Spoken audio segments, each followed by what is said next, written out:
Yeah, very satisfied. Ang ganda ng trabaho nila. Highly recommended talaga. Punta na kayo dito. Isa rin sa problema ni ma'am guys na marami siyang white hair. Tapos yun nga lang, meron siyang nilagay na dark as in matapang yung dark niya. So nag-strand test ako, kung mapapansin nyo, meron siyang nag-light dyan sa mismong taas. Tapos yun, tinesting ko kung gaano talaga kapit yung pinaka-dark niya.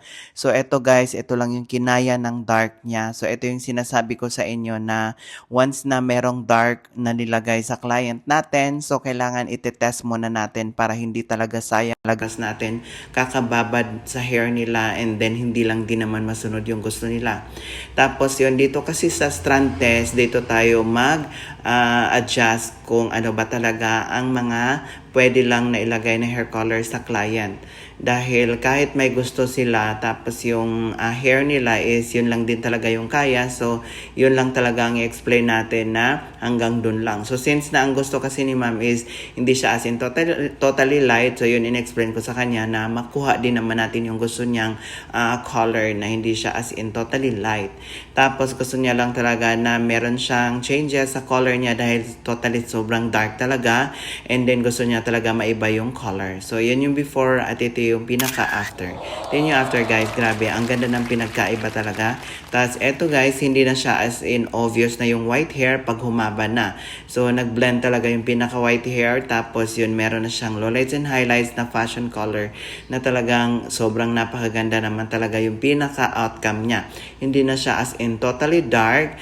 Dahil ito yung sinasabi ko, mas maganda talaga meron siyang fashion color. So ito yung Say, di ba, napaka-beautiful transformation.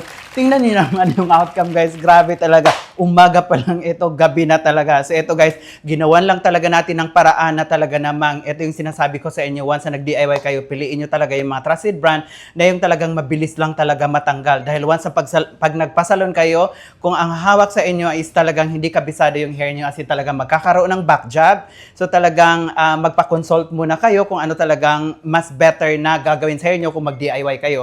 So eto guys, talagang si ma'am umupo siyang umaga hanggang gabi na. So hindi talaga kayo masatisfied kung talagang hindi natin tanungin yung client kung talagang satisfied sila. So satisfied ka naman sa transformation natin for today, ma'am? Yeah, very satisfied. It's like 360 degrees transformation.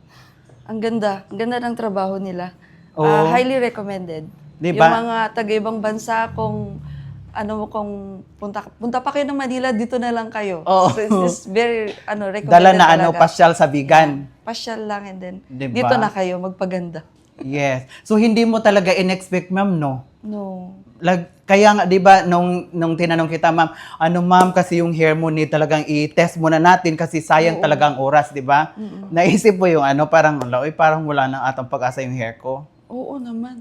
Parang kasi black, tapos white. Oh, di ba? So ngayon wala na akong So problema. nakikita mo lang siguro talaga sa transformation natin sa hair, sa vlog na situations hair na nag-black tapos nagawa natin ng paraan. Taga-abra ako, pero nagtatrabaho ko sa California. Then, nagbakasyon lang ako dito. So, rinecommend siya ng kaibigan ko. Sabi niya, punta daw ako dito. So, punta naman ako dito. And so chinek mo sa sa Facebook. Yeah.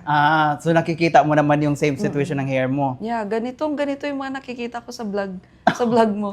Yung gray and then black na black. Oh, di ba? So nagawa ng paraan, guys. Imagine sa ibang bansa pa lang siya, guys, nakikita niya na yung vlog natin at talagang pag-uwi ng Pinas, dumiretso talaga siya. So hindi niya na iniinda na meron siyang white hair, magfa-flight papuntang Manila Pilipinas.